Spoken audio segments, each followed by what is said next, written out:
What's going on, everybody? This is Aim, Intent, Reason. Here we are again. I got my main man, Alex Johnson. Man, how you doing today, man? How you doing? Wonderful, man. So let me give you a little intro of this guy. This guy right here is he's in fitness. He does so many different things with different youth, boys, men, girls. He does everything. Women. He's training these guys to become not just better at their athletic sport, but also becoming better human beings, better students, better children, so on and so forth. I'm not going to take all the time, but we're going to get right in. Alex, tell us something about yourself. Where you come from, where were you born? Just go in. Let us know about yourself. Well, I was born in Greenville, Mississippi in 1966. And You look about 20 years old, man. I came to San Diego probably like 2 years old, my mom and dad, and grew up. I went to high school at Helix High School, graduated in 1984, then I went to the Marine Corps. Thank you for your service. 4 years. And when I was growing up, I played sports my whole life. Baseball, football, basketball. My dad was a football coach. And I also coached, when I got the Marine Corps, I started coaching youth football. I coached a couple basketball games. And then I figured that I had a different point of view. I wasn't into the X and O's. I was more into the human body and how it moves. Like I had like some boring conversations on the sideline. No, seriously, like I'm on the sideline with a coach, and he's like, "That was a great catch." I was like, "But look at his glutes. He like tight glutes. You see how his hips are like." So somebody make a good catch, you like everything. Yes, yeah. I see it different. Like I've always had like a trainer's eye. Even if I'm in the mall or something, I see like some Ugg boots and they're like lopsided. Like, dang, she's an invert. I could fix that. You know what I mean? And that's how I started. So all this, in sports right now, it's coming up to sports science. They pretty much break down the whole body of, right. If you turn this way, if you throw that way, just by the little centimeters, especially like in golf and baseball, it's really becoming like a science and a math type of deal. Like the Patriots, they got the little rocket science as a defensive coordinator, and now we know that football's math. It is. It's science. Right, it is. Just be at the right time, at the right place, at the right speed. Something like that. I don't know what I'm talking about. That's why it's like geometry. No, but the football part, you're the coach, so the football part you understand. But the human body is like, I've been doing this for 23 years of training, coaching and training, and the human body, like every day you find out something new, and the more you find out something new about the human body, the training changes. Okay, so let's walk us through. So training is your passion. Training's my passion. That's nothing, and that's all you do is you focus on training. What you got? Well, training also. I'm also interested in mentorship, mentoring kids. Okay, good. And a lot of it I don't do. I actually I allow my older athletes, my athletes that are closer to their age, to mentor them. Because I don't like hearing from an older guy because they think I'm out of line. So, you old school. Right. Just like I had your son training, and he didn't even know he was training with Tim Patrick from the Denver Broncos. Right, I remember. He was like working out, he didn't know, and at the end I was like, you know who that is? He was like, no. I was like, that's Tim Patrick, from the Broncos. You took a picture with him. Mm-hmm. And see, when I was growing up, I used to like Walter Payton, but everything was so far out of reach. It seemed like it wasn't obtainable. It wasn't obtainable because you was watching it on television. But then in my gym, you'll see a pro guy and you'll see a youth guy. He working side by side. So sometimes you see the youth, they're like sizing them up. I can play. You know what I mean? Yeah, that's good. Yeah. So going back, like when did you know this was a passion? Like I know you say you played sports. Right. Was it the Marine Corps? Was it your upbringing? Was it your mom and dad? Take us to the point where you like, this is what I want to do, because not everybody in the world gets to do their passion and like to operate in their passion. Some people, Right. Well, it was it really wasn't I wasn't for the money.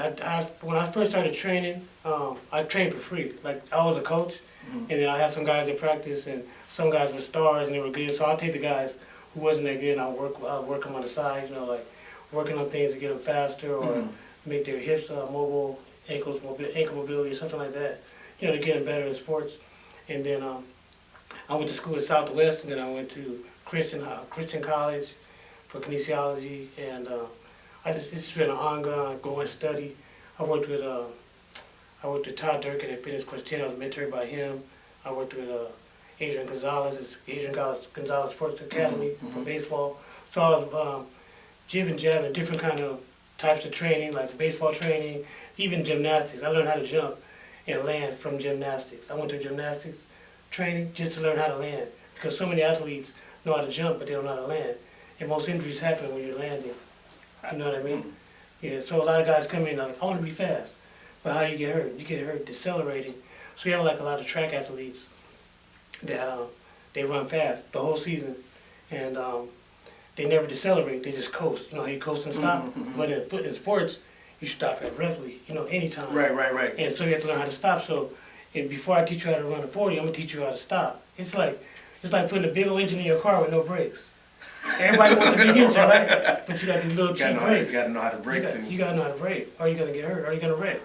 And that's what happens. The same thing with jumping, same thing with punching. Guys want to punch, but they don't know how to defend yourself. Learn how to defend yourself first. You know what I mean? Learn how to stop, learn how to land, and you prevent injury. So I'm gonna go into that. So obviously you didn't start knowing all this. No, it's a constant study. It's like a doctor. A doctor's in practice. He's in practice. He's always learning. He's never like, I've done it. I'm here. Right. You know, you're never there. It's all you just chasing. Learning. You figure out what you believe and what you don't, because there's so many different theories. You know. So with this passion of yours, that like you said, mentoring kids, right. and you don't just stop. Okay, after football, it's over.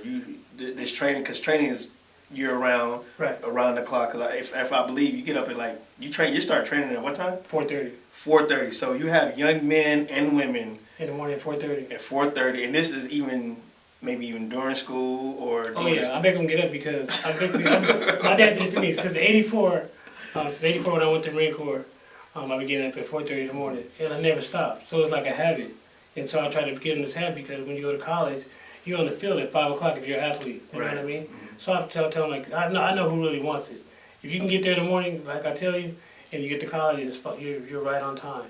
You don't have to change anything. So you subconsciously preparing them. Preparing them, right?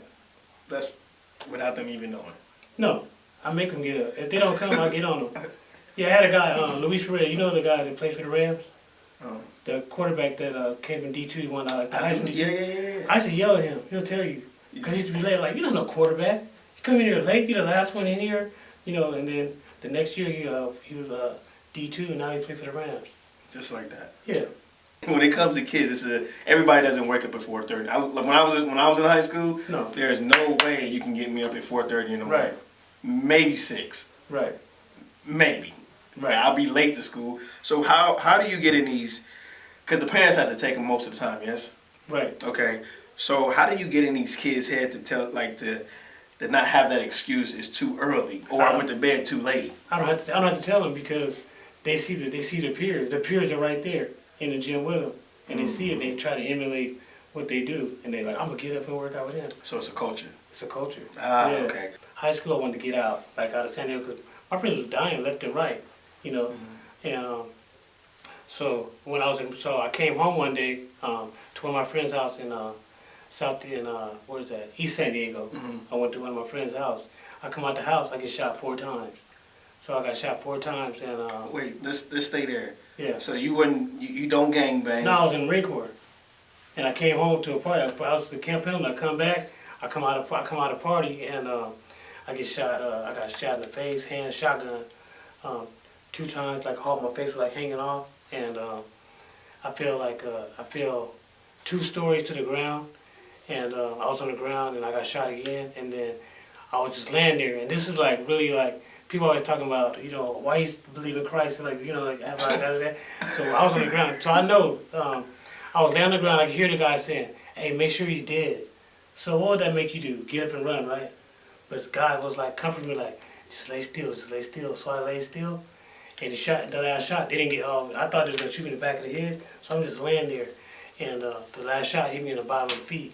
Then they ran and got off. I just laid there, took the shot, laid on the ground, and then when the car skidded away, I like crawled into the bushes, but the top of my head, like right here, it was like peeled. It was like hanging over my eye. I couldn't see. Like it felt like the whole side of my head was gone. 'Cause you know, shotgun shoots like Yeah. pieces of your body off, Yeah. so like hanging down, and I ended up in the hospital, and I lived, and that was like the toughest part.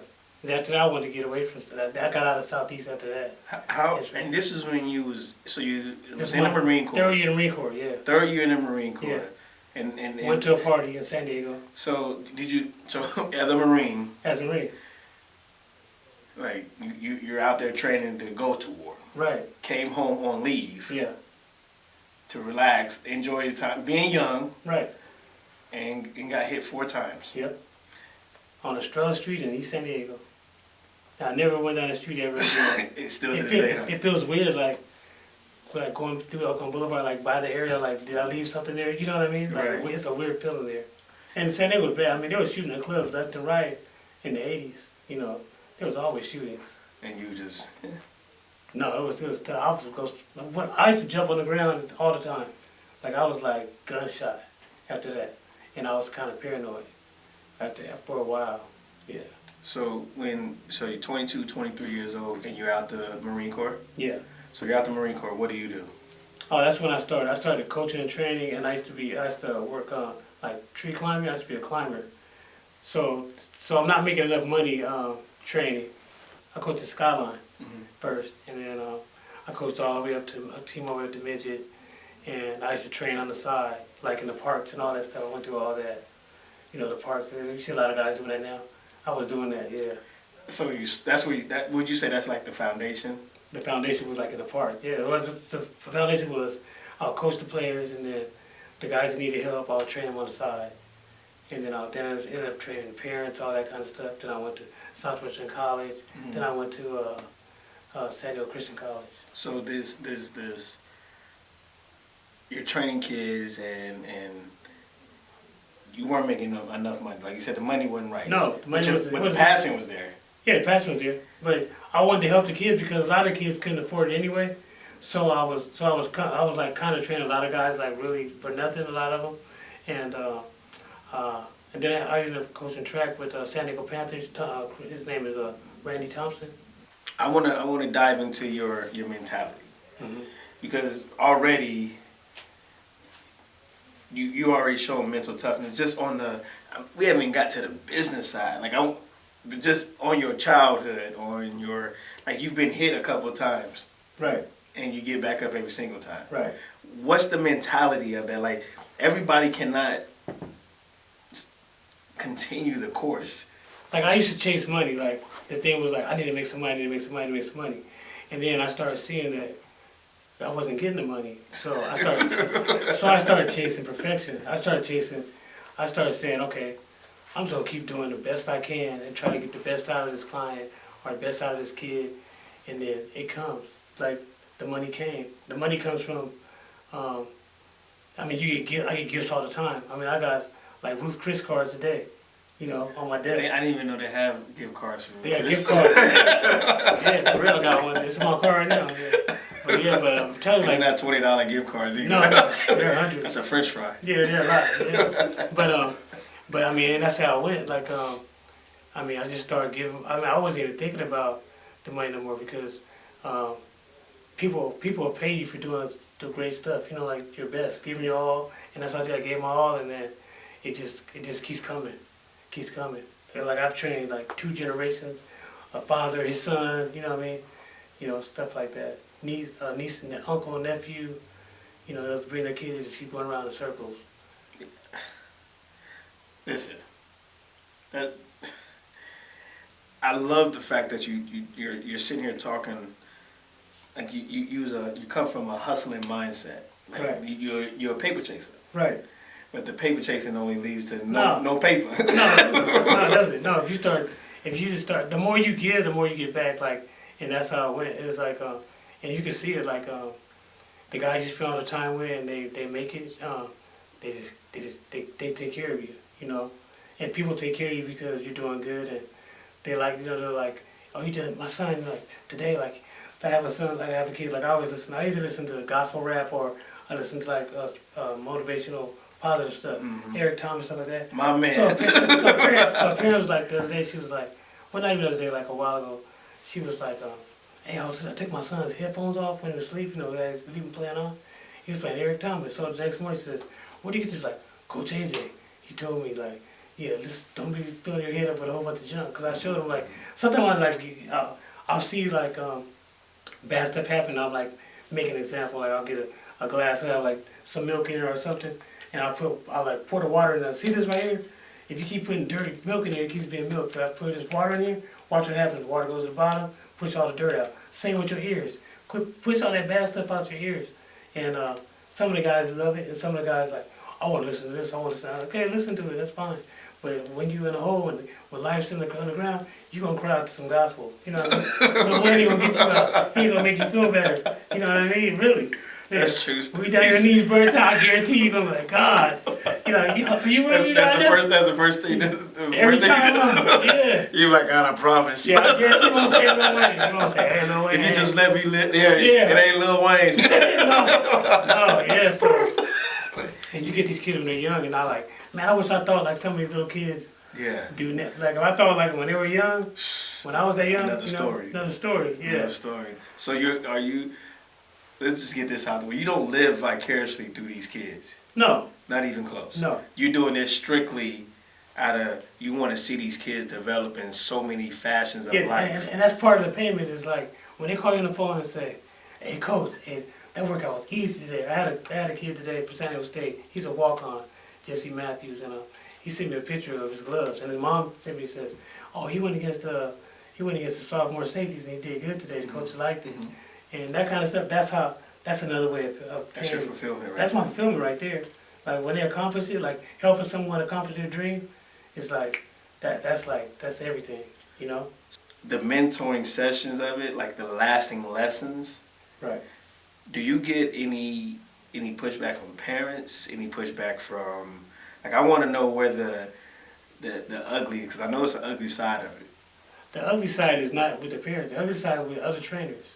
Talk about it. Yeah, because a lot of trainers think they're in competition with each other, and I try to tell them they're like, oh, so what do you think about your competition? I'm like, I don't know. That's not my competition. My competition is cancer. My competition is McDonald's, fast food. Real I competition. mean? That's my competition. Right. That's what I'm competing against. I'm trying to make you stop eating this trash. That's what I'm competing with. When you leave out the door and you're eating trash, or somebody's trying to make you drink, or somebody's trying to make you get high. That's what I'm competing with.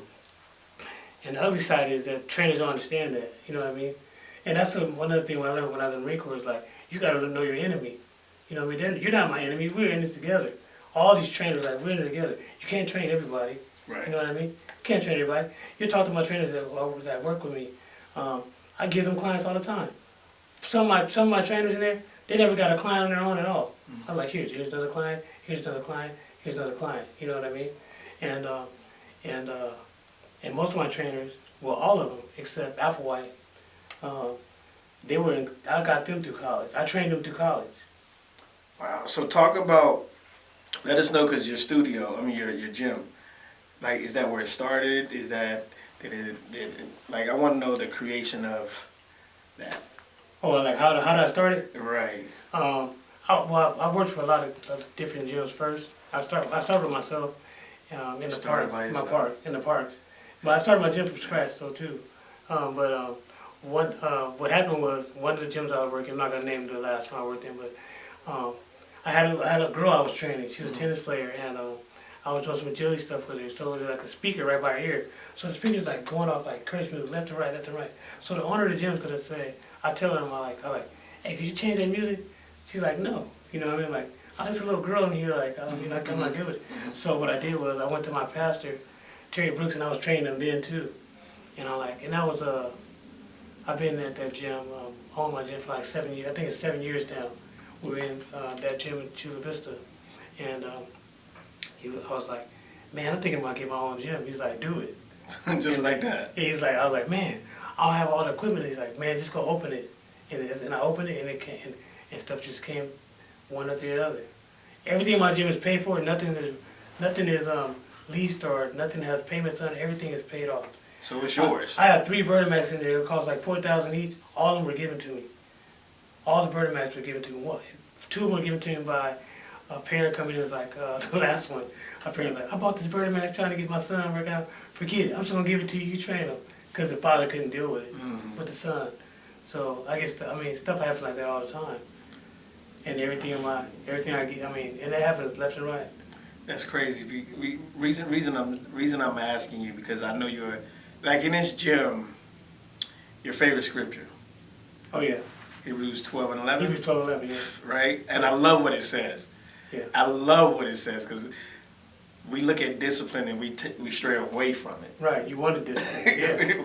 Well, we should get extremely close to it, because that's the path of our success, whatever it is. Yeah. Because when I first went to the gym, as a parent, You're looking around. I'm like, I'm Yeah. evaluating, like, and I'm looking for something wrong. Right. I'm like, okay, what type of music? How you supposed to do? You're dead, right, yeah. Looking like, what kind of music? And I'm like, I see Hebrews 12 and 11. I'm like, oh. Yeah. Well, it's funny because some parents like, oh, he's playing that rap music. You're like, what? I was like, really? I like, so what that makes it bad, Listen. I listen to the lyrics. That's all that matters. Yeah. You can play a harp and you can play whatever you can be playing a harp, you can be cursing or talking bad, you know what I mean? Right. I said it's the lyrics, and that's what I try to do. And it's funny because some of the music is like a remake music, and it'd be like from the regular music, and kids are like, man, why is that song in my head? Like subliminally they learn it, you know what I mean? And I'm telling them like, what are you attracted to in music? Are you attracted to them disrespecting women or talking about drugs or sex? What makes that different? It's the same beat, different lyrics. Sometimes it's not even Christian, it's just positive lyrics. Right. You know what I mean? You can have positive lyrics And and not be gospel. And it's the same song. It's the same beat, everything, but sometimes rapper goes in and just make it all positive. And I'm like, how do you not like the song? So you need to check yourself and see what's driving you. Because I always tell women, like, how you dance to the song? This guy's like disrespecting you. Like, shake it, B, and all this. I'm like, dude, like, so when another guy talks to you like that, that's like, they think you like it. Right. You know what I mean? You just heard it. Because you're playing the part, you pop your head, they're like, you know what I mean? And they're like disrespecting you the whole time. Speaking of that, so majority of your athletes are men. Yes. So when it comes to like women athletes, you gotta. I never coach ladies. Right. Do I like them better. Oh, they listen. Their work ethic is way better. Sometimes, I do the Man, guy. you can't say that on I camera. promise you this. Hey, I promise you I have girls in there, and the guy think he's all tough, like a parent bring a son in. I did it yesterday. The son was working out, he's like, oh, he's a stud, he's this and that. He's dying. I told the girl, hey, go over there, push the prowler with him, and do a lap in between. Stop lying. Yes, I promise, yeah. Yeah, some of my girls, their work ethic is like, women are like, and they're like really, they work harder, they're consistent, they're the ones that come at 4:30. I have no grown men in the morning. It's all women. It's only one guy, his name is Skip, a coach with Helix. He comes in the morning. The rest of them is like women. Dudes are just not getting up to work out in the morning. We don't take care of ourselves. I'm telling you, like, it's sad because, especially like in the 40, God, we just don't take care of ourselves. Women are like, man, over the top. They'll just keep on working. I have a lady, she's 73 years old. 73. 73 years old. You won't be able to tell. Don't She can tell run me everything. she gets up at 4:30 in the morning. No, she don't get it before 30. I'm about to say, man, but she ain't no works way. out. But she works out hard. You won't even know. My mom works out right now. If you Google, she rode a bike the other day. She was jump roping, calling me out like, "Look, I still got it." She jump roping. She's 70. And she calling you out. So, as we wrap up, just how long has your gym been established? My gym, 7 years. Okay, and where do you see coming like the next 5, 10, 15 on? Like, do you plan on retiring? Do you plan on doing this to the day you die? No. I told everybody, I was like, I guarantee I'm not gonna die of sleep. You know what I mean? Because I don't sleep enough. I don't like sleep. I promise you. I start the day at 4:30. I'm good right now because life is just too exciting. Like constantly, I can't wait to get on. You should see what the guys did with Baltimore tonight. I get online, I'm like, what do you do in training camp? What do you do? Sometimes they inbox me like, hey coach, it's tough. Like one of my guys was like, man, I can hang, but they can't learn the plays. He's like, the playbook is ridiculous compared to college to the NFL. They give you a book like this. Hey, have it known about it. Better know it tomorrow. They go playbook, so I can't stand sleep. Honestly, like, there's so much stuff to do, you know what I mean? Life is so exciting. Like, even coming here, like, talk to you is cool. Like, I like it. I'll talk all night. I'm glad you like I promise, it. man. I like stuff. I hate negativity. I can't stand somebody coming to the gym like, oh, what we doing today? I said, you can go home. Like, no, really, like, I don't want that around me at all, period. Around none of my people, like, nothing. I don't care how good you are in sports. I don't care if you're a 5-star athlete. You protect that Negativity, get out of culture. here. You protect your culture. Yeah, and then I'm really short on guys like, Like me too, I'm short. no, I'm short on older guys. Like, I can deal with kids, but I can't deal with guys my age, like, trying to gangbang still. I'm like, really? Yeah. I'm not even trying to change you. Like, dude, like, really? Like, you know what I mean? I'm short on that. Now, a little kid I'll talk to. A young kid, a teenager, I'll talk to, like, come on, man. This is You gonna get that happen. mentor, I'll like- talk. But an adult, you talking to me like, yeah, this is what I do. This is like, okay, you go do that on your own. Stay away from my gym. Don't come around. You know what I mean? And mean it. And I mean it. No, I mean it. Like, because that's not my calling. I don't think I can deal with mentoring grown men. You know what I mean? I don't think I can deal with it because I get too upset. Cause I'll jump to be defensive. You know, like, Right, right, right. like come right. on, man. You know, like kid, I'm like, come on, man. I understand. There's what hope you for take. you. There's hope for you. Like, you 50 years old. Yeah, I'm like, no, man. Like, I can't deal with it. So obviously you're a man of faith. Yes. Would you say that's your guide? Is that what you look for? Like, do you not make a move without consulting God? What is your faith walk? Because it's a lot of stuff that you've said. Like, hey, I got shot and I lived. Yeah. And I got my gym and things were given to me. You said you talking about like. Yeah, I thank God all day. Sometimes you see me in the car, I'll pull over like, oh, thank you, because God, He blesses me over and over. Life isn't perfect, but I overcome everything. Like, it doesn't bother me, you know what I mean? It doesn't get my blood pressure up when something goes wrong. Like, I had my engine messed up my car the other day. I wasn't upset. I'm like, okay, put it in the shop, like, I'm used to it. Yeah, stuff's gonna happen. Everything's not gonna be smooth. Somebody might get injured. That upsets me. But I know that you can come out of it. And I've seen so many things go so bad and change. You know what I mean? And that's probably a problem with a lot of people if they haven't seen someone come from out of nothing. You know what I mean? You know what I mean? Come out of nothing, And that's a testimony to me. Like, one of these pastors, when I was younger, he told me, he says, somebody was like, I remember my whole life, he's like, the guy was like, where did God come from? He said, he didn't come from nowhere. He says, he didn't come from nowhere because there was nowhere for him to come from. He took nothing and made something. Wow. And told it to stay there. Wow. And my whole life is like, that's what God does. He'll take a nothing. And in the Bible, over and over, that's what he does. He doesn't take the top guy. He don't take the Pharaoh. He takes the nothing. He takes the David. You know what I mean? My man, that's my guy, man. That's my guy, David. My man, that's my guy. Yeah, he takes the David. And I tell these guys, like, God's gonna use you. You don't have to be a 5-star, a 2-star. You can have no stars. Stars don't mean nothing. God's gonna use you. And I get upset when guys are like, oh, he's praising God about football. God doesn't care about football. But there's a person says, I'm with you always. Right. They don't say, except the football games. They say all the time. So every time you get to a point you can point to God, that's what you got to do. And that's why I tell my guys, you got to thank God. You wouldn't be some kind, like, he helped you. You know what I mean? He woke you up this morning. He got you there.